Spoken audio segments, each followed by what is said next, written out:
All right, welcome back. Happy New Year, everyone. Hopefully, everybody have some good financial resolutions and get your planned financial house in order and Yes. take advantages of this amazing 2025 and beyond opportunities. Thank you for watching. And Julie, thank you for co-hosting with me Thank podcast you. once again.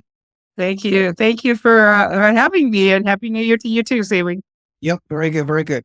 So without further ado, we got as always, some very exciting topics to talk about. And today, one of our module will be coming from the Housing Wire, and the headline is the two big housing market trends to watch in 2025. Will home prices come down to make housing more affordable in 2025? But Ooh, good question. here's the challenge. There are two big trends, right? One of them is affordability, and then the other one is sellers in the market. We need sellers to get back in the market, so we have supply. We need supply of homes for people to buy. So anyway, so the elephant in the room is affordability. Yes. Because we all know skyrocketing housing costs and the elevated mortgage rate, especially in the past few years since the pandemic. We typically, if you talk about the median price of a home, is almost $400,000 nationwide, which is mind-boggling. So that put a lot of people out of buying houses, and we are becoming a nation of renters. Yes. So for all intents and purposes, landlords, investors like you and I are benefiting from it. But meanwhile, we talk about the primary home buyers, the fact that giving the mortgage rate of like 6.5% to 7% as we speak right now, like the mortgage rate, according to Mortgage News Daily, is around 7.1%. But factor in the mortgage rate, 7.1%, and the median price of a home nationwide is 400 grand. When somebody take out a mortgage with 20% down payment, the mortgage payment, excluding taxes and insurance, is already like $2,290. Oh my goodness. Wow. The highest level ever. I believe it. We are breaking all kinds of housing records. And that's not a good sign. No, it's not. It's not. Yeah. Yeah, you need at least $100,000 of annual salary in order to qualify for a median price of a home nationwide at around 400K. Yeah, suffice to say, the home affordability index is at a 3-decade low. So I know I live in the San Francisco Bay Area, and you live in Southern California. You and I live in our areas for many years. Are you seeing that? Are you seeing in your area people having trouble to afford to buy a home in Southern California? Oh yeah. Oh, it's ridiculous. It's been ridiculous for a long time where we live in Southern California. And everybody wants to live here. I guess that kind of attributes to why everybody wants to be in California. Our weather is pretty much the same 11 months out of the year. And we have a lot to offer. We got the beach and the mountains, and you can do both in the same day, the snow and the beach. So it does. But yeah, but the prices are sky high. I have a few friends that are realtors in this area, and they're getting multiple offers, all cash offers, don't even care about the inspection. They just want to get the property. So yeah, that's causing the properties to shoot up quite a bit. Same here, right? I'm same here in San Francisco Bay Area, with a median price of a home in my area, in my neighborhood, is like 1.5 million. And yet California is different than anywhere else, right? We have people with money, that have money. Absolutely. Still. Absolutely. Which is amazing. Anyway, let's continue with this article. There's no sign of any major correction. Okay. So yeah. for those of you, the housing crash bros out there, eat your heart. Right. Yes. Yeah. Housing affordability in the U.S. remain at its worst level in decades. That's right. Like, the fastest path to changing affordability is a change in interest rate. Yeah, I know it's all about interest rate, but there's no guarantee that the interest rate will fall, at least in 2025. And I've done other videos recently, and most experts think that in 2025, we can have a mortgage rate between around 6.5%. That's it. Yeah. Anybody That's- wishing, anybody wishing to get a mortgage rate below 6%, anybody waiting for the rates to come down, yeah. waiting for the housing prices to come down, or the mortgage rates to come down in this coming 2025 and beyond. They might be waiting for a long time. Do you think? No, I agree with you. I think it's comparable to everything that's happened since COVID. Everything has gone up. Groceries. Oh my God. Apparently there's an egg shortage. I was in the grocery store and 1 dozen eggs was $13 a gallon for a dozen. It's like that's over $1 an egg. And everything is high. Restaurants are high. Everything is high. And the housing market is, rising too with everything else. That's right. Inflation and especially historic accelerated food inflation price, Yes. as you alluded, is putting a lot of people behind the 8 ball. So very sad. It So really is. We can do something about it. You and I and our group of the real estate investors, we are buying rental properties. Rental property is a hedge against inflation. Is the greatest wealth building investment vehicle in history, right? Exactly. Absolutely. 100%. Yeah. Okay. Let's continue with this. Okay, sorry to sidetrack. I can talk all day about wealth building. By the way, Right. for those of you watching this video, so let me promote myself once again. So you can please like and subscribe to my YouTube channel and comment also.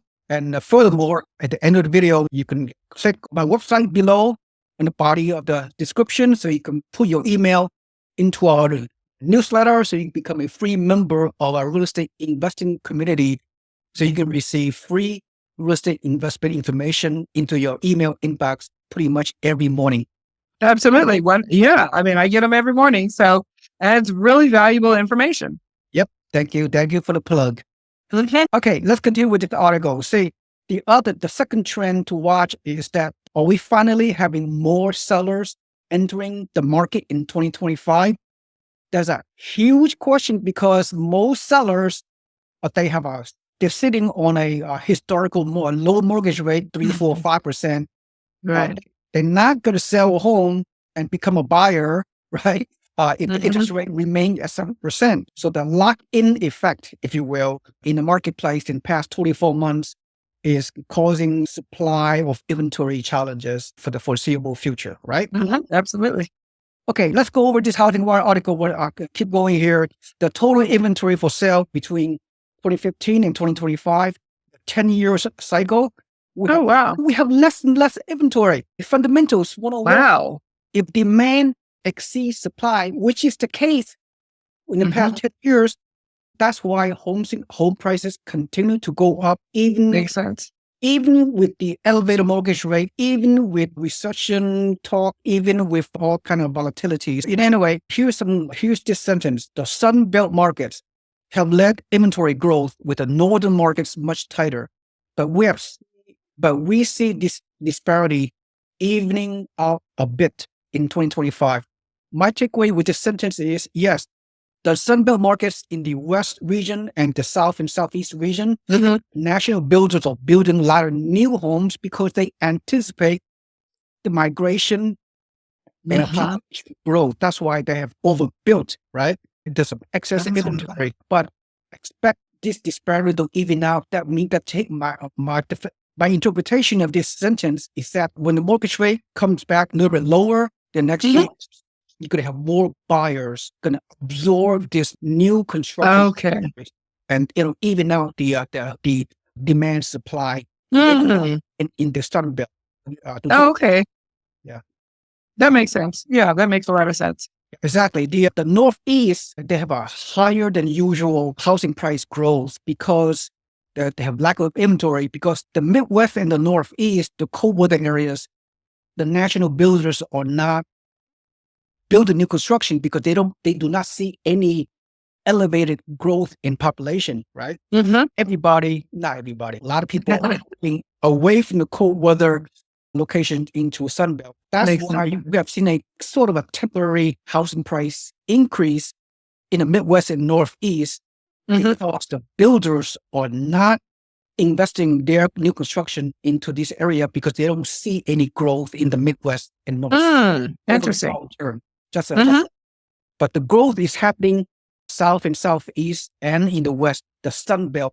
which area that you and I are concentrating on buying low cost, entry level, new construction homes that can cash flow in the South and Southeast. That's the growth for the future. So anyway, just some tip. But okay, let's go over the new listings. New listings, there are more new listings this week than the same week in the past 6 or 7 years. Again, the demand are not that great this past year. And this article pretty much mentioned that there were 21% more sellers Oh, wow. in 2024 than there are 2023. Because because the elevated mortgage rate and skyrocketing home prices has dampened the demand for more homes out in the market for people try to sell. Yeah, let's go over the total pending increase. The sales volume recently, there were 269,000 single family homes under contract. For December. That is 4.25% more than we were at the end of 2023. More houses are under contract than last year. And there's a reflection right here. Okay. I see. However, we still have a lack of inventory situation throughout the past 24 months. So the forecast by Housing Wire, they said that they are forecasting 2025 to have a 5% sales growth, more seller, more inventory. Okay. A year over year, the prediction from 2024 to 2025. Got it. Okay. Yeah. Slight increase. Yeah, slight increase, nothing outrageous. It's going to be fascinating to watch home sales the next few months at the spring of 2025. Is a very strong spring buying season every year. But it all depends on the mortgage rate. So how sensitive are home buyers to 7% mortgage rate and this latest affordability? That's a big question we're asking. So let me hear your comment, Julie. If the mortgage rate continue to be at 7% for 2025, and so many people are priced out of the affordability, especially first-time home buyers. What do you think? Just a quick comment. What do you think about the? I think that, like they said, the increases, it'll be slightly more than last year, but I think it still creates an opportunity for an investor that wants to take advantage of the market in spite of the 7% rates or whatever. Because again, like the areas that you and I have talked about that you have access to, and even the fact that we have kind of the inside track with these turnkey properties, it still presents a great opportunity for anybody that wants to get into the investment market. Yeah, especially the builder that we work with. Right. They do not the rate buy down there. They buy down the rate for our investors to like 5.75% or 4.99% in cash flow on our rental homes. But we go back to the regular primary home buyers in the country. They or limited options, right? That makes sense. Yeah. The primary home buyers, they can only buy within their location. And in the high cost market, they're subject to a low affordability situation. So, right. Yeah, every market is different, but anyway, so home prices lead to affordability challenges. So nationally, home prices are starting 2025 at $395K, almost $400K, which is 4% higher than a year ago, 2023, according to Auto Research. Auto Research and Housing Wire, they work together. They said that home prices have not fallen in the past 4 years. A lot of people believe on the contrary. People want a housing crash happen so they could finally afford to buy a house. They keep on waiting until the mortgage rate drop back down to 4%. They want to let housing prices crash to 30-50% before they can afford to buy a home. But according to many sources, according to our data, home prices have continued to go up in the past 4 to 5 years. The housing market is very resilient, to say the least. Yes, that makes sense. Yeah, so median price of homes in contract is higher in 2024 than in 2023 and 2022. Yes, the inventory level have increased. They provide many home buyers with more inventory, more selection, what have you.